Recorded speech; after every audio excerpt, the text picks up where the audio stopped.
નમસ્કાર દર્શક મિત્રો, હું છું આશ્લેષા પટેલ અને આપ જોઈ રહ્યા છો અરવલ્લી ન્યૂઝ।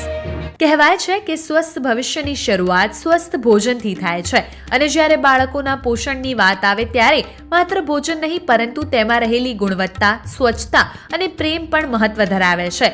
આ જ ભાવનાને ઉજાગર કરતી એક અનોખી પહેલ મોડાસા શહેરમાં જોવા મળી હતી।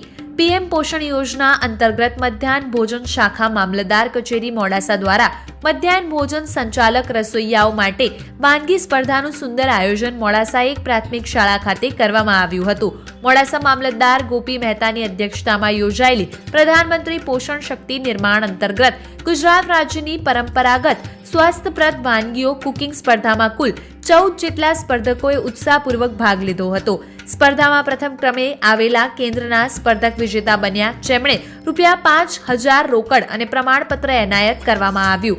બીજા ક્રમે ડુંગરવાડા કેન્દ્રના સ્પર્ધક વિજેતા રહ્યા, જેમને ₹4,000 રોકડ અને પ્રમાણપત્ર આપવામાં આવ્યું, જ્યારે ત્રીજા ક્રમે ચારણનગર કેન્દ્રના સ્પર્ધક વિજેતા બન્યા, જેમને ₹3,000 રોકડા અને પ્રમાણપત્ર એનાયત કરવામાં આવ્યા। સ્પર્ધામાં ભાગ લીધેલા તમામ સ્પર્ધકોને ઉત્સાહ વધારવાના રૂપે પ્રમાણપત્ર આપવામાં આવ્યા। સમગ્ર કાર્યક્રમનું આયોજન નાયબ મામલતદાર ચારુબેન પટેલની દેખરેખ હેઠળ સફળતાપૂર્વક સંપન્ન થયું। મોડાસા એક પ્રાથમિક શાળાના આચાર્ય ઘનશ્યામભાઈ પટેલ તથા તેમની ટીમ દ્વારા કાર્યક્રમ માટે સંપૂર્ણ સહકાર આપવામાં આવ્યો હતો।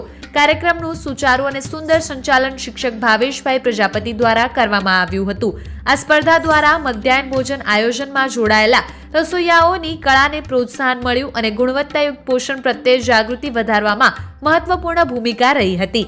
વૈભવ રાઠોડ, અરવલ્લી ન્યૂઝ, મોડાસા।